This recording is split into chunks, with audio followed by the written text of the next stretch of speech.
Times डिजिटलमध्ये आपलं स्वागत.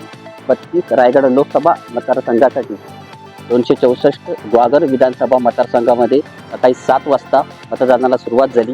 आता दुपारचे 3 वाजलेत.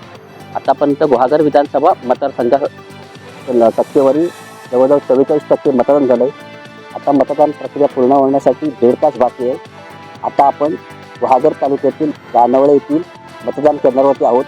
माझ्या मागे मतदारांची रांग लागलेली आहे. सकाळी 7 वाजल्यापासून मतदार मतदान करत आहेत. मात्र दुपारी काही वेळापुरता मतदान थांबलं होतं, कारण दुपारी उन्हाचा टायमिंग होता. आज संध्याकाळी 3:30 वाजल्यापासून मतदानाला पुन्हा एकदा सुरुवात झालेली आहे.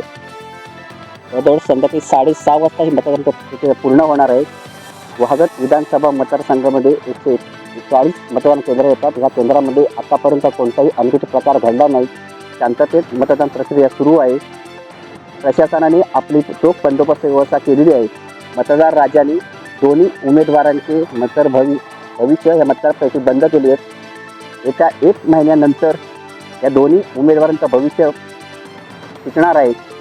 रायगडचा मतदारसंघ किंवा रायगडचा गड हा कुठला कोण सर करणार हे येत्या 4 तारखेला कळणार आहे. कॅमेरामॅन विनोदसह उमेश शिंदे, वेळणेश्वर, ग्वागर.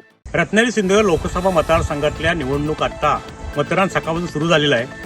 आणि एकंदरीत आपण कल पाहिला तर रत्नागिरी जिल्ह्याचा विचार केला तर चिपळूणमध्ये सर्वाधिक मतदान होतंय. त्यामध्ये रत्नागिरीमध्ये मतदानाचं प्रमाण कमी आहे. वाढता उष्मा आहे, मतदारामध्ये उत्साह आहे, पण काही ठराविक केंद्रांवरती तो जाणवतोय. पण विशेषतः ह्यामध्ये महिला वर्गाचं प्रमाण हे बऱ्यापैकी दिसतंय. आणि जेणेकरून कुठंतरी त्यांना महागाईची झळ बसलेली दिसते. अशा माध्यमातून महिलांचं मतदान या ठिकाणी मोठ्या प्रमाणात होतंय असं दिसतंय. आणि त्याच माध्यमातून आपण आज या तोंडले गावामध्ये आहोत. त्या मतदान केंद्रावरच्या बऱ्याचशा मतदान केंद्रावरती मतदारांचं प्रमाण ह्या भागातल्या थोडंफार कमी जास्त जाणवतंय. पण विशेषतः मुस्लिम बहुतुल भाग जो आहे त्या भागामधलं मतदानाला महिला वर्ग मोठ्या प्रमाणात बाहेर पडताना दिसत आहेत. आणि आता दुपारची वेळ आहे. जनरली 7 ते 11 पर्यंत मतदारांचा फ्लो अधिक असतो, पण 11 ते 2 पर्यंत प्रमाण थोडंफार कमी होतं. त्यामुळे आज उष्मा आहे, उष्म्याचं प्रमाण पण रत्नागिरीमध्ये जास्त आहे. त्याचा परिणाम कदाचित सकाळच्या मतदारांच्या आकडेवरती कमी झालेला दिसून येतोय असं एकंदरीत दिसतंय. पण दुसऱ्या बाजूला चिपळूणसारख्या ठिकाणी सुद्धा रत्नागिरीपेक्षा उष्णता जास्त असते, हवामान तप्त असतं, पण तिथलं प्रमाण अधिक आहे. पण कदाचित रत्नागिरी विधानसभा मतदारसंघातल्या मतदानाच्या प्रमाणामध्ये बऱ्याचशा ठिकाणी काही राजकीय पक्षांचे कार्यकर्ते जाणीवपूर्वक बऱ्याच ठिकाणी बसलेले दिसत आहेत, मतदान केंद्रावरती दिसत आहेत. पण त्या मानाने अजूनही तेवढा उत्साह पाहिजे त्या प्रमाणात तो दिसत नाही आहे. आता संध्याकाळच्या जवळजवळ 2 नंतरचा मतदानाचा प्रवाह त्या फ्लो वाढेल असं वाटतंय. आता त्याच्यानंतरची आकडेवारी ही आपल्याला सविस्तर पाहता येईल. टाइम डिजिटल करता किशोर मोरे, रत्नागिरी.